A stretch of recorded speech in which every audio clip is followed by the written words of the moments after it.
Welcome to this week's broadcast of C-Scope for September 11, 2008. I am your lead anchor, Tanika Ray. Hello everyone, and I am Christina Zua. During this time, we would like to inform you of up-and-coming events on campus. On Wednesday, September 10th, the Cypress Chronicle released its first issue of Divergence, the new magazine that is replacing the old newspaper. This issue features stories about textbook prices, the homelessness in Orange County, and a featured interview with the 2008-2009 president of Associated Student Council, Jeanette Vasquez. It also features news briefs, student artwork, and a literary section featuring book reviews and essays. They're available on newsstands around campus. The staff of Divergence magazine encourages students that are writers to submit thought-provoking poetry, short stories, essays, and book reviews. All genres of interest are welcome. Please submit to cypresschronicles@gmail.com with the subject line Literary section. Your work may be featured in the upcoming issue. And while we're on the subject of literary work, the staff of Divergence magazine also encourages all student artists to submit their paintings, drawings, 3D art, or photoshopped work. Anything visually artistic will be accepted. Submit a digital copy of your work to cypresschronicle@gmail.com. In the music department, Dr. Kate Reed has released a jazz album. Chris Hernandez and Crystal Hartberg caught up with her to ask her a few questions about the album as well as watch her performance. Hi, I'm Crystal Hartberg with the Cypress Chronicle, and today we're talking with Kate Reed, head of the jazz program and chair of the music department here at Cypress. Welcome. I teach music theory, I teach jazz history, I teach jazz improvisation and private voice for jazz pianists and jazz vocalists. Okay.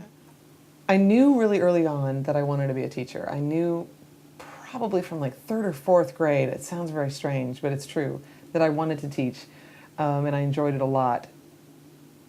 Probably later on in high school, I determined, though, that the performing was just as important to me. So when I went to school, I decided to get performance degrees, but fortunately, if you do get performance degrees and you go through a terminal degree, then you can teach at any level.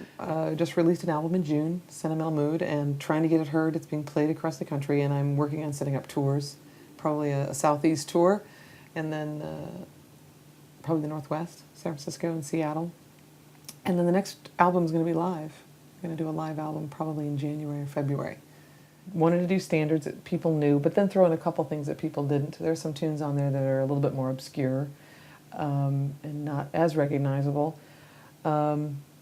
And the goal, I just wanted to kind of put what I do out there and see how it would be received in the LA community. It's actually being played on over 19 stations regularly in the States, and it was syndicated on 30 others the other night. So, For more information on where to get Kate Reed's CD or where she's going to be performing next, go to her website at katereedmusic.com. Thank you.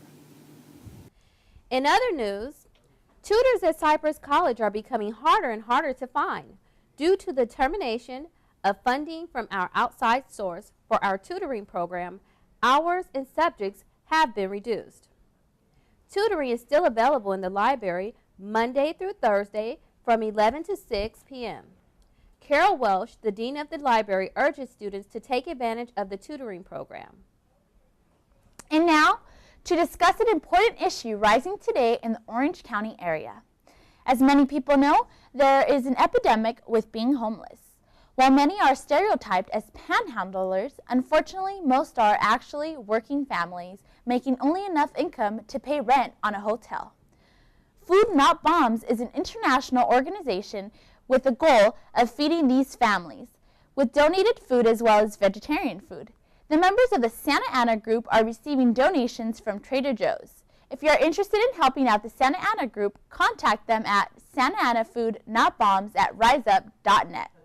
Also, Divergence is looking to tell the story of homeless Cypress College students. If you or someone you know has any information, write to cypresschronicle@gmail.com.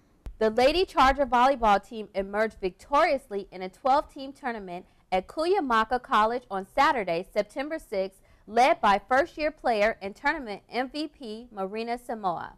The Chargers lost their first match to San Diego City, but bounced back to sweep both Pima College and Chaffey College in 2-set matches and advanced to the semifinals. The semifinals matchup proved to be a favorable one for the Chargers.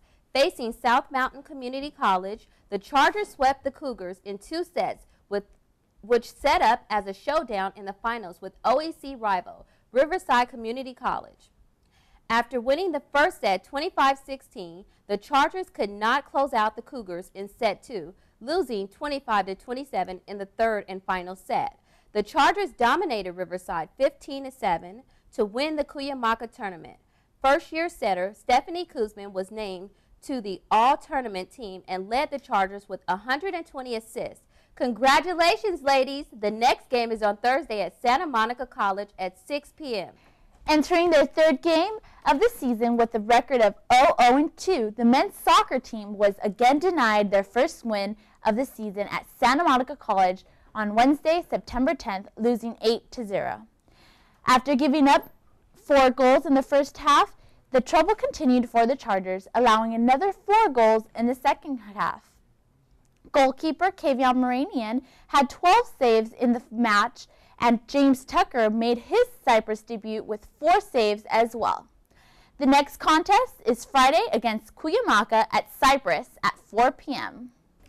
With an undefeated record of 4-0, the Lady Chargers soccer team traveled to San Bernardino Valley College on Tuesday, September 9th, as the 6th-ranked team in the nation for junior colleges. Although the undefeated season is still intact, Cypress could only muster a 2-2 draw. After the Wolverines scored an early goal, freshman midfielder Nicole Will scored in the 30th minute on an assist from freshman defender Caitlin Reinhardt to tie it up at 1-1. Sophomore Caitlin Flores gave Cypress the early second half lead 2-1 with her goal assisted by sophomore defender Jackie Roman. The lead was brief, however, after San Bernardino knotted the score at what would end up being the final score 2-2. Freshman goalie Whitney Jocelyn made 10 saves on that day with a record of 4-0-1. The Lady Chargers next face Santa Barbara at Santa Barbara Friday at 2 p.m. From all of us here at C-Scope, thank you for watching. And for more 24-hour news briefs, you can subscribe at cycron.com.